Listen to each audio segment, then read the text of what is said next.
and welcome. It's great to see all your faces and great to be together. My name is Micah Streifer, and I'm the founder and director of La Asok. I've studied with many of you, and we have a number of new learners with us this week as well. La Asok is a virtual liberal Beit Midrash. It's a place to come together to study our sacred texts together in an inclusive environment, in a Jewishly progressive environment. And this Tikvah Through Text program is, as you all know, a weekly study on the topic of hope. So we gather every week to study some text that brings hope, that brings tikvah into the world. And we study each week with a different rabbi.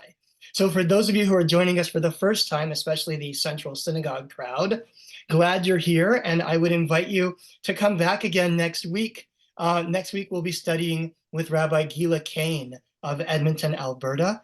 And each week, we have a new rabbi teaching us a little something. So I want to turn things right over to Rabbi Sarah Berman, who is our teacher for this week. She is the director of adult learning at Central Synagogue in New York City. And we'll begin with the blessing for study, and then we'll jump right into our discussion. Rabbi Berman. All right. So thank you, Micah, so much for having me here. Thank you all La Asokniks for joining with me today, and my Central friends for joining. Again, echoing Rabbi Streifer, I really hope that you all consider coming back to La Asok. This is a really extraordinary learning community, and I love learning with and from them. We begin with our blessing for study. You are all currently lovingly muted so that we don't have our cacophony, but I hope that wherever you are, you'll join me in this blessing, again, while on mute. Baruch atah Adonai, Eloheinu melech haolam, asher kidshanu b'mitzvotav v'tzivanu la'asok b'divrei Torah. Amen. Hope, where to even find it these days? This is our challenge. This is our task as Jews, as rabbis, as people. I've been thinking about hope through the light of optimism and pessimism, which I understand that my colleague, Rabbi Stephanie Crawley, also shared with you recently. I delivered a couple of weeks ago a sermon on this topic, and so was so engaged in these ideas that I'm bringing you the texts that I used in that sermon so that we can all discuss together where optimism, pessimism, and hope meet in our tradition, and finding balance amongst them. So where does Jewish pessimism come from? Where does Jewish optimism come from? And where might we find hope? I am going to share with you in the chat a link to the text sheet, which I will also share on my screen, on our screen. But if you'd like to have a copy for yourself, this is where you can find it. All right, I can see your faces. I can see the text, and now let me make sure that I can see the chat. In today's study, as you have questions and comments, I'm going to ask you lots of questions. I hope that you will participate fully. Raise your hands using the raise hand option. Put your name into the chat box, or even put your full comment into the chat box so that we can engage through this text together. All right. So when thinking about where optimism and pessimism come from in Jewish tradition, I imagine initially these instincts come directly from God. So our first text, the thing I didn't ask you, Rabbi Streifer, is if you have a practice of folks reading aloud in this room, or whether your presenter usually reads their sources aloud. It's really up to you. Usually the presenter does, but if you'd like Okay. me to read, I'm happy to do that as well. Great. Well, since you're unmuted, would you like to read the text from Leviticus and the text from the morning liturgy? Absolutely. So from Leviticus, we have, I'll even read it in Hebrew and then English. Now you're just showing off. That's right, I am. V'yareta me Elohecha ani Adonai. You shall fear your God, I am Adonai. And in the morning liturgy, we have a prayer that many of us are probably familiar with. Ahava rabba ahavtanu Adonai Eloheinu. Chemla gdola v'tera chamalta aleinu. How greatly have you loved us, Adonai our God, with great compassion and abundant pity. Thank you so much. So these two texts give us two real relationships, different relationships between us and God. Is our relationship with God meant to be a relationship of fear, yirah, or is it meant to be a relationship of compassion, of chemla? A God who gives us a world, a loving God who gives us a world in which we can be optimistic, or a God of fear who surrounds us with a world to be pessimistic about? What is our relationship with God supposed to be, and what is the world that this God gives us? Susan, you have your hand raised. Yes, thank you. I don't, although the translation, I believe, is correct for the Hebrew in Leviticus, when I read, you shall fear your God, I read, you shall stand in awe of your God. That's absolutely fair. So you're rejecting the fear premise entirely. Thank you.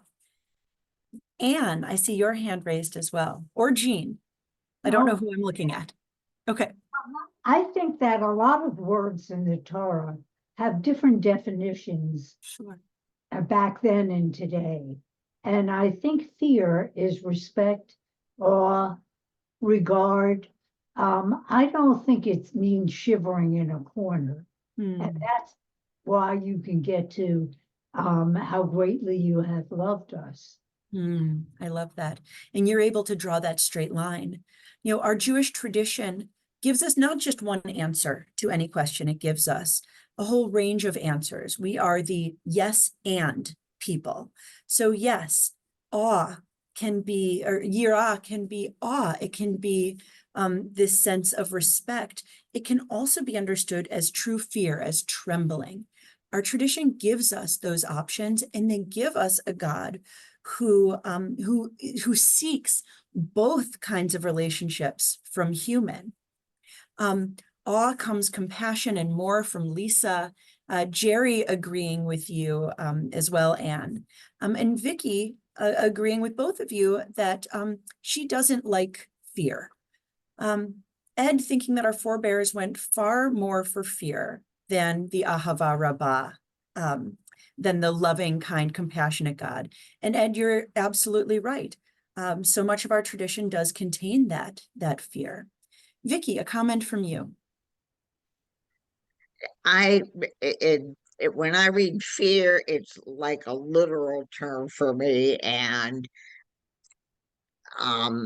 having spent most of my life in survival mode, this is not what I want to see. It brings me no comfort whatsoever. I need all the compassion and kindness that I can get. So um, I don't even like, I can understand respect. I'm not even comfortable with awe. So Okay. in So awe. you don't like this text. It doesn't feel comfortable to It's you. not Yeah. comfortable to me. And I understand the both and concept Yeah. because I think we need to, there's a lot of both ands in a lot of things. Always. But I don't particularly care for this. That's Well, fair. Vicky, thank you. Phyllis, a quick comment from you, and then I'll move to our next texts. I just think it as a parental thing.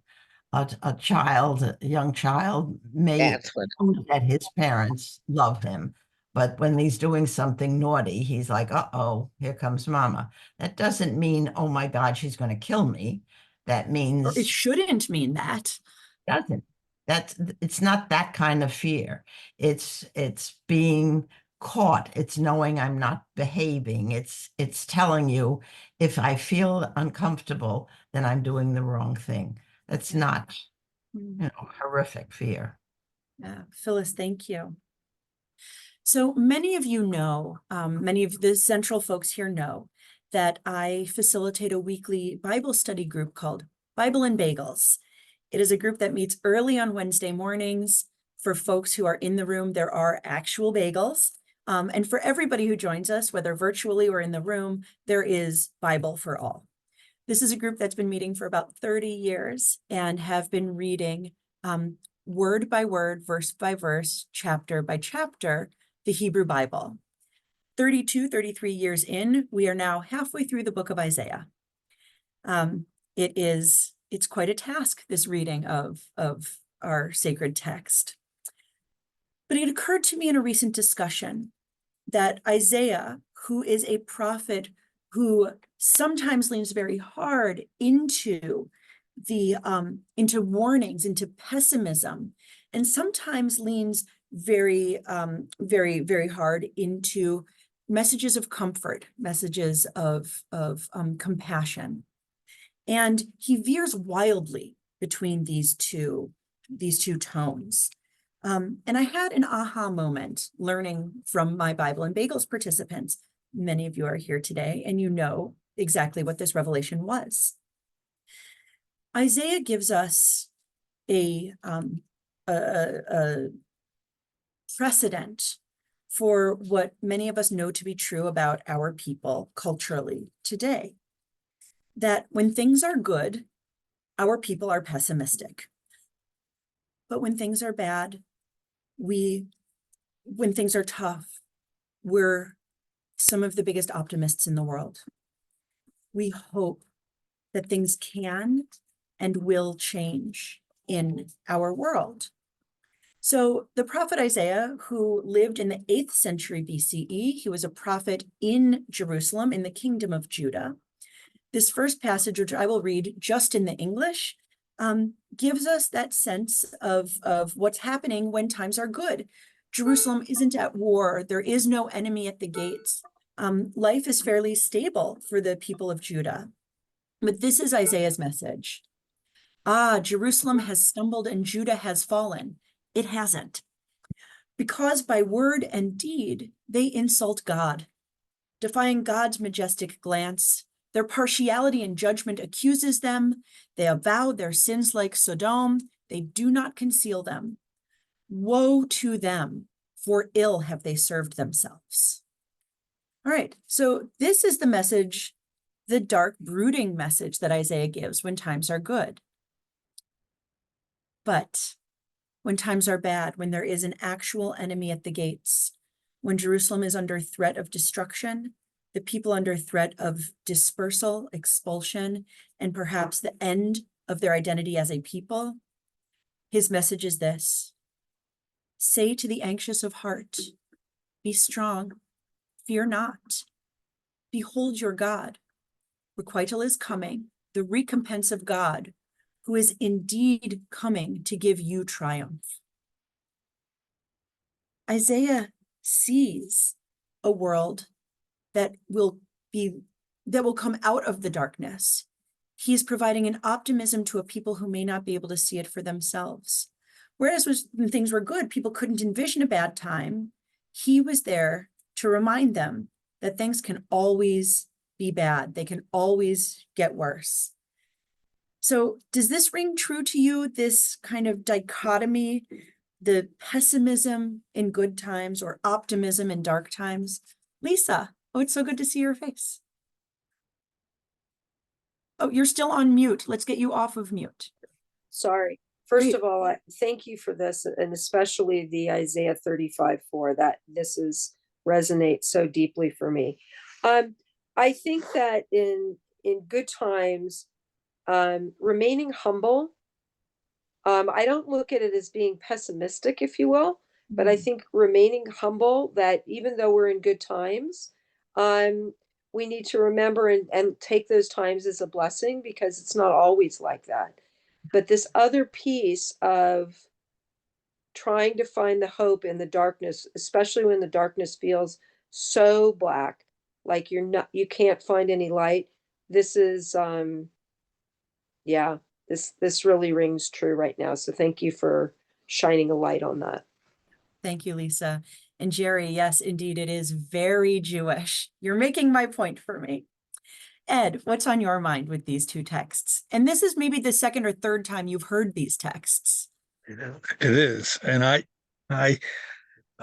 think that in our current experience, since October 7th, just to pick a random date, we have really felt all of this. And I've noticed in our synagogue, and I think in others, that way more people are there since October 7th. And I think that's partly because it's a bad time and we need hope. And we find that in the community of people surrounding us. It proves your point, I think. Thank you, Ed. The idea that we might look to the dark when standing in the light, but also look to the light when standing in the dark. This plays out throughout Jewish culture, and not just in our sacred text. There's an old joke. The difference between a Jewish pessimist and a Jewish optimist. A Jewish pessimist thinks that things can't get worse. A Jewish optimist says, oh, yes, they can. This is, maybe a cliche of our people, of the kvetching, of the whining, but it really holds some truth in it. Rabbi Streifer, what hits you here? Well, I like that joke. I'd never heard that before, but before you read the joke, what you were making me think about was the story. I think it's about King Solomon, where he wants to find an item that will make someone who's happy sad and someone who's happy sad happy. And the item is a ring that has the words, "This too shall pass." That no matter what's exactly, yeah, that no matter what's going on in the world, that there is always the possibility of something else, which of course in hard times is a hopeful message, and in good times is something more like a realistic message. Be ready for what life throws our way, and just always believe in our capacity to weather the storm and to make the world better. And that right there is the connection between optimism, pessimism, and hope. There it is, that sense that whatever we're living through right now will not last, that things can change, and that we can assimilate, we can roll with, we can, as my Hebrew teacher, or as our Year in Israel advisor taught us in our first year of rabbinical school, Liz Rome, just roll with it, just go with the flow, go with the punches. It's such a fascinating way of seeing the world, and it's a way that our people sees this world. We talk about Jews as being such a diverse culture, as being so many peoples within one people. There's the Ashkenazi Jews and the Sephardi Jews, the Ethiopian Yemeni. There are Jews who have converted and Jews who were born Jewish. There are Jews who are culturally Jewish and Jews who are religiously Jewish. There are so many ways to be culturally Jewish and so many ways to be religiously Jewish. We are peoples more than we are a people. But Rabbi Streifer, what you're sharing is something that we all share, that sense of empowerment in a world that we can make choices that change our experience. Again, when things are good or when things are difficult. Exactly, Lisa. This is hope as resiliency. Yes, and Anne, exactly right, that Jews, we balance the good and the bad, that good holidays follow serious ones give balance to the joyful ones. Let's pull up our final two texts and then kind of open our floor for discussion for our final 10 minutes together. In the Babylonian Talmud, I wonder, Karen, you're at the top of my screen, Karen Pakin, Jesse's mom, if you would read the Talmud text. Sure. The sages taught one reroutes a funeral procession for burial of a corpse before the wedding procession of a bride. Right. And then I see, actually, I see Laura Kaplan next on my screen. Laura, if you'd read the Reb Simcha Bonam. We are taught that we should carry two messages in our pockets, that the world was created for our sake and that we are but dust and ashes. Thank you. So our Babylonian Talmud speaks to our optimism that even when a moment of joy and a moment of sorrow come face to face, we prioritize the joy. The joy must come first. I'm officiating a wedding in a couple of hours. And so I have to acknowledge that we're also a people that at a wedding, we break a glass. We break a glass in the most perfect moment as a reminder that things don't stay perfect in this world, whether it's the destruction of the temple in ancient Jerusalem or the reminder of the fragility of our very lives. We break that glass as that reminder that things will change, that this perfect moment of joy is momentary. So with these final texts in front of us, I want to ask you if you think Jewish pessimism and Jewish optimism are at odds with one another, or if they are intrinsically linked through hope, through resiliency, through any concept you can think of.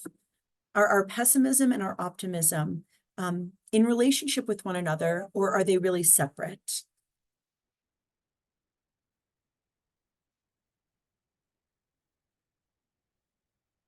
Susan, and then Anne, and then Lisa.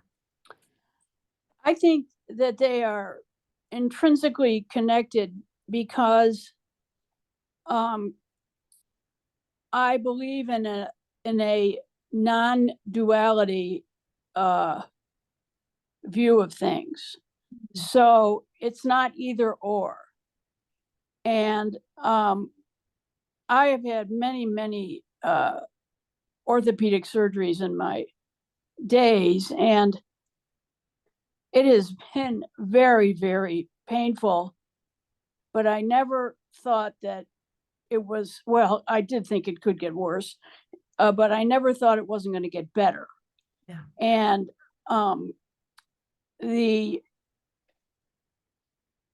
acknowledgement that things are terrible in a moment or several moments, with also the knowledge that this too shall pass, as Micah said, I think, they go together. It's like a Mobius strip. Yeah.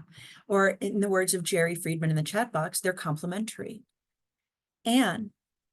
I'm right there with Susan. I think that God sends us the bad to learn from it, to help us to get back on that good path. It's all part of the balance. And we're advised always to view the others in our world with Ein Tov. And I think that's critical, especially in today's world. Right. And you're naming something that I think we need to acknowledge, that we are in a dark time right now. We are in the darkness.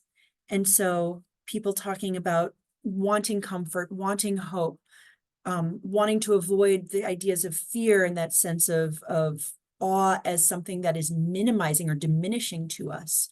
I think that makes sense because we are not a people who, when in darkness, sink further into darkness, or when in light, kind of rise up further into the light. We bring balance. And so in the dark, as we are now, we look to the light, we seek the light, and we seek to create the light. The and inherent in the way we live is important and is where we find hope. Ed, thank you for being one of my greatest pupils. Yes, and is if there's one thing I can teach in this life, it is yes, and. It is and, not or. In our last 5 minutes, I also want to acknowledge the comment of Vicky, again in the chat box, that we move through things. We can't go around or avoid through denial. When we go through the ick, the whatever, going through it brings us out the other side. We don't stay in it. We find the light, we find the hope, and we move through. Ron and Freddie. I see it a little less as a pull one way or the other, Great. and maybe a little more like a layering, where you have those moments of joy, and then those moments, and like right now, I feel like we're in a big moment of darkness. And yet there's a wedding there, or there are things to laugh about or smile about, and still there's that moment of darkness. And I think they each sort of build on each other. And maybe that's what gives us some resilience to say and believe it will pass. And I think that in a pithier way, Vicky is saying that too. It's the and both. It's you experience both of these things. You hold them, we hold them together. Yeah. Micah, Rabbi Streifer. Yeah, Micah's fine. And not to add to what Freddie just said, that I think the two are actually relative to each other. We know happiness because we also know sadness, and vice versa. That although we would love to have a world with no sadness, living in a world where there is pain helps us to appreciate the joy when it does come along.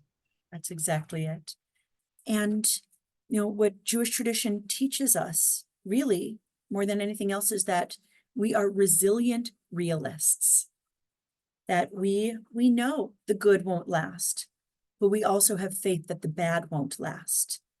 We are, as humans, we are imperfect and fearful and loving beings who live in an equally imperfect and scary and promising world. The text from Reb Simcha Bunim, sort of like the story about King Solomon, Gam ze ya'avor, this too shall pass, and the world was created for my sake, and I am but dust and ashes. These reminders, these traditions, really drive home this sense of balance that our tradition hands to us. And I really think that it is the balance that gives us hope. However far to the good we might be, it won't last. But eternal happiness isn't the goal of hope. The goal of hope really is to find stability and purpose and meaning and connection in our imperfect world. Hope is, as Freddie said, being able to hold these things together and have the capacity to hold all of what life throws at us, all of what God throws at us. No state of being is permanent, and from the impermanence springs balance and hope. Moving through positive and negative, it fitting hand in hand, Lisa, that's exactly right. Humility being a part of this equation, finding humility and kindness in whatever situation we are in, the difficult and the joyful. And yes, Vicky, we are perfectly imperfect. So may we all move forth and find balance, and through that balance, find our own resilience and hope in this world. Thank you for a lightning speed study session today. It's been really wonderful being with you, a real honor. Thank you for having me. And I want to thank Rabbi Sarah Berman for teaching us today, and to all of you for joining us. This was wonderfully hopeful, and I hope that we can, moving forward, use our hope to make the world a little bit better place. Next week, we will gather again to study with Rabbi Gila Kane. Invite you all to join us then as well. And have a great week, everyone. Really, Shabbat Shalom. Thank you. Shabbat Shalom. Thank you. Shabbat Shalom.